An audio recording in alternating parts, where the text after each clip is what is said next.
مساء الفل عليكم. الكفتة الصيامي او عجينة الكفتة الصيامي اللي ناس كتير جدا سألتنا عليها وبتقولي ان احنا بنعمل الكفتة بطرق كتيرة والكفتة بتتفك مننا في الزيت، وكمان حتى لو استوت بيحسوها من جوه معجنة. وكمان عايزين كفتة تكون من فول صويا، يعني انتوا بتطلبوا حاجات كتيرة جدا يا جماعة، بس انا ان شاء الله قدرت النهاردة اعمل لكم الوصفة اللي ناس كتير جدا بتدور عليها، كفتة ما فيهاش فول صويا او يعني تكاد تكون ما فيهاش فول صويا، مش بتفك في الزيت، مش محتاجة كبة، وكمان اهم حاجة من جوه ما تكونش نية. فتعالوا نشوف هنعمل الكفتة العظيمة دي ازاي. بس ما تنسوش بقى لو عجبكم الفيديو تعملوا لايك وشير وكومنت حلو يشجعني، وتقولوا لي بتتابعوا القناة منين وايه الوصفات اللي انتوا حابين تشوفوها عندي الفترة اللي جاية. وزي ما انتوا شايفين اهي كفتة اتقلت من غير تفريز وما فكتش في الزيت ولا اي حاجة. وما تنسوش بقى تكتبوا لي في كومنتاتكم الحلوة دي ايه الوصفات اللي انتوا جربتوها وبقت حلوة معاكم، يعني كانت جميلة وعجبت ولادكم. وقولوا لي كمان ايه رأيكم في الكفتة دي، شايفين ولا كفتة الحاتي؟ الكفتة دي صيامي 100%.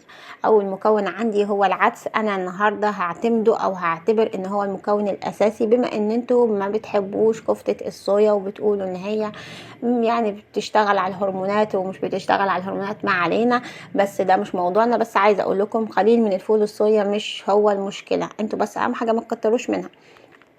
انا جايبه هنا حوالي نص كيلو من العدس، بيبقى العدس الاسمر ده، وبدات ان انا طبعا انقعه، وبعد ما نقعته لمده ساعه كبيت الميه لانه نوع من انواع البقوليات، وبكررها كمان للمره العشرين.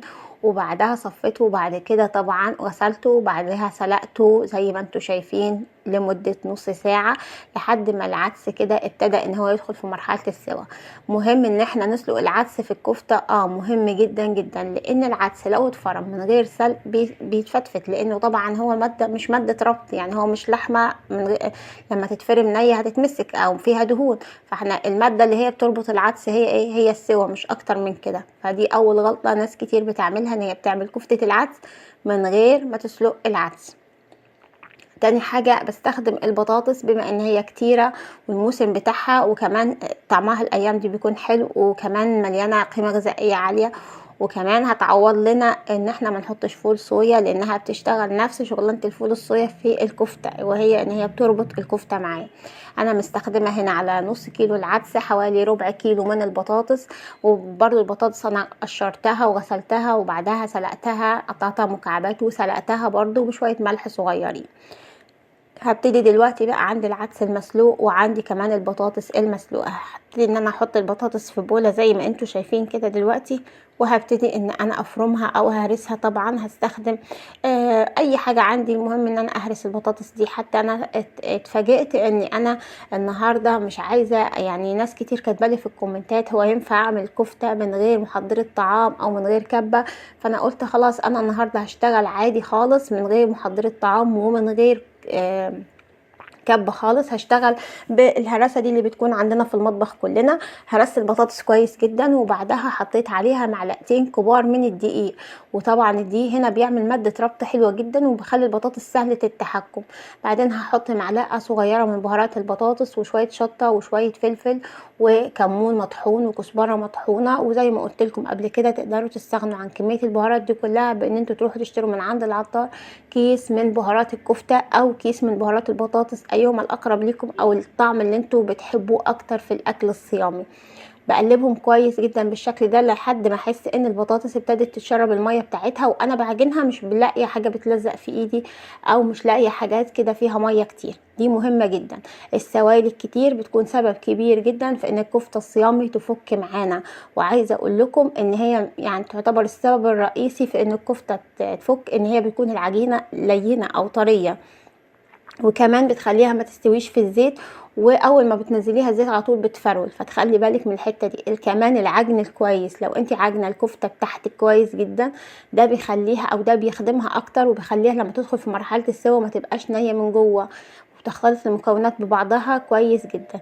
ده بالنسبه لي اول حاجه. طبعا العدس برضو حطيت ربع كيلو العدس بالشكل ده، وبدات ان انا يعني ابتدي ان انا اعجن كويس جدا في الكفته بتاعتي. طبعا العدس هنا عايزه اقول لكم داخل في مرحله سوى، يعني يكاد يكون مستوي. طبعا هبتدي ان انا اعجنه كويس، فهو مش محتاج مني لا وقت ولا مجهود خالص، ولا حتى محتاج كبه. شايفين بمجرد ما انا عجنته بايدي خلاص دخل في المكونات. لو انتوا حابين ان العجينه كلها تكون حته واحده او شكل واحد زي كفته الصيامي او زي الكفته اللي بنشتريها من الادوره والمصانع، خلاص دخلوها محضره الطعام او دخلوها الكبه. لكن انا النهارده مش مشكله عندي يكون شكلها يعني بيرفكت كده منظمه، لا انا مهم عندي ان هو يكون شكلها بالشكل ده. انا دلوقتي هدخل هنا الفول الصويا، بس ده مكون مش يعني مش اساسي، تقدروا ما تحطوش. انا بحط الفول الصويا، انا حاطه معلقتين بس من الفول الصويا، لكن لو انتم مش حابين تحطوه مش هيأثر كتير على الوصفه. تمام. هبتدي ان انا احط شويه شبت، شويه بقدونس، شويه كزبره، طبعا مش العيدان الخضراء، الورق الاخضر اللي من فوق، ومش كتير برضو علشان خاطر الخضره الكتير بتكون سبب برضو ان الكفته تفرول معايا. بعد كده هبتدي ان انا اعجنهم كويس. ولو حابين تحطوا شويه فلفل حامي برضو تحطوا، بس برضو مش كتير عشان الحاجات دي برضو بتكون خضار، والخضار لو ما اتعجنش كويس في الكبه بيبتدي ان هو برضو يفرول معايا. بس انا هستغني عن حته الكبه النهارده بان انا اعجن الخضار كويس بايديا، عشان خلي بالكم برضو المرحله دي بتفرق جدا. مش بضيف اي حاجه تاني خلاص في الكفته، بفضل اعجن فيها بالشكل ده لحد لما اجي اشكلها بايدي ما احسش ان هي فيها اي فروله. ساعتها بس خلاص كده ابتدي ان انا اشكل الكفته بتاعتي. في طريقه او في ملحوظه صغيره لازم تاخدوا بالكم منها، ان انتوا بعد ما بتخلصوا العجينه دي يا اما بتغطوها بكيس وتحطوها في التلاجة لمدة ساعة، يا اما بتحطوا العجينة نفسها في كيس وبتحطوه في التلاجة لمدة ساعة. بيفرق جدا. اولا بيخلي الكفتة تتماسك، ثانيا بيخلي العجينة بتاعت الكفتة ترتاح، فلما تيجي انت تشكليها ما تحسيش ان هي فيها اي تلزيق او ان هي مثلا بتفرول منك او بتتقطع منك. تمام. انا سبتها كده في طبق وغطيته بكيس وسبتها لمدة ساعة في التلاجة مش في الفريزر. بعد مرور الساعة هبتدي ان انا اشكل الكفتة وهوريكم هشكلها ازاي، لاني انا النهاردة قررت ان انا اعملها شبه كفتة الحاتي بالظبط اللي هي بتبقى بتتعمل على المسن. انا سبتها هنا لمدة ساعة كاملة، وبعد ساعة تعالوا نشوف هنعمل ايه. شايفين بعد ساعة تلاحظوا ان العجينة ارتاحت جدا، ولو ما نيجي نمسكها مش هنلاحظ فيها اي تلزيق خالص. انا هستخدم هنا الزيت، يعني انا استخدمت هنا معلقة زيت بحطها كده، بحط الزيت ما بين صوابعي وابتدي اني انا اشوف عجينة الكفتة كده، وابتدي ان انا اجيب مسن. انا هنا استخدمت المسن بتاع كفتة الحاتي، بلف عليه الكفتة بالشكل ده علشان يعمل الفراغ اللي جوه. الفراغ ده بيخلي الكفتة تستوي من بره وتستوي كمان من جوه، ما تبقاش معجنة او ما تحسوش ان هي دخلت في مرحلة سوا كويس. وكمان بتسهل عليا التشكيل جدا، يعني عايزة اقول لكم المسن ده بيسهل التشكيل خالص بتاع الكفتة.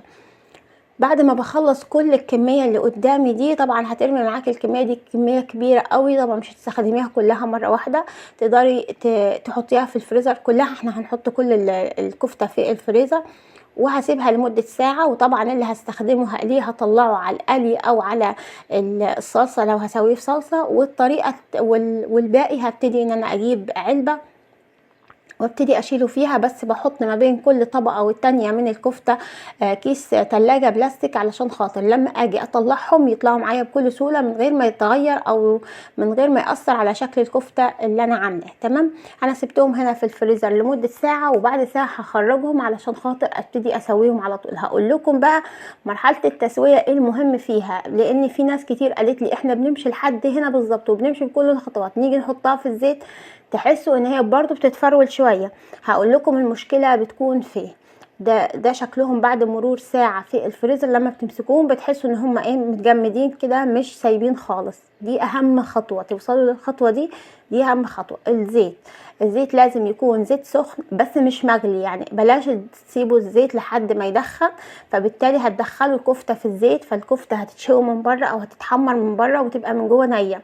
الزيت بيكون سخن زي بالظبط ما بنقلي بطاطس، بس لما بندخل الكفته مش بنوطي البوتاجاز، بنخلي البوتاجاز نار متوسطه تسوي الكفته بره وجوه، بس في نفس الوقت ما تحرقهاش من بره وتخليها نيه من جوه.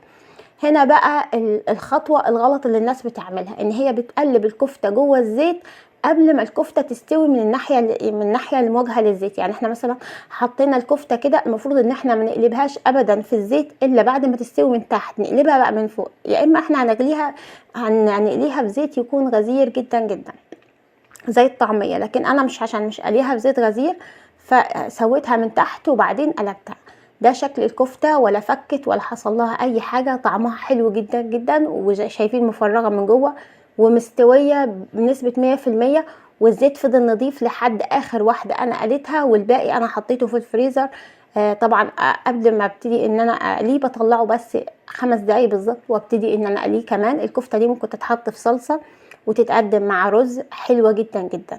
اتمنى الوصفة تكون عجبتكم ونالت على رضاكم. لو عجبتكم الوصفة ما تنسوش بقى تعملوا لايك وشير وكومنت حلو يشجعني، وما تنسوش بقى تتابعوا باقي وصفاتي على اليوتيوب.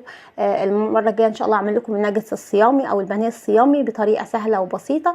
وما تنسوش كمان تتابعوا صفحتي على الفيسبوك باسم الشيف نرمين الماجد، هسيب لكم اللينك بتاعها في التعليقات، وكمان هسيبه لكم في صندوق الوصفة علشان خاطر الناس اللي بتدور على صفحة الفيسبوك، بيكون فيها وصفات مكتوبة كتير، وكمان بيكون فيها فيديوهات صغيرة كده تقدروا تتعلموا منها بكل بساطة. بألف هنا وشفا يا رب، كل سنة وانتم طيبين، واشوفكم دايما على خير قريب.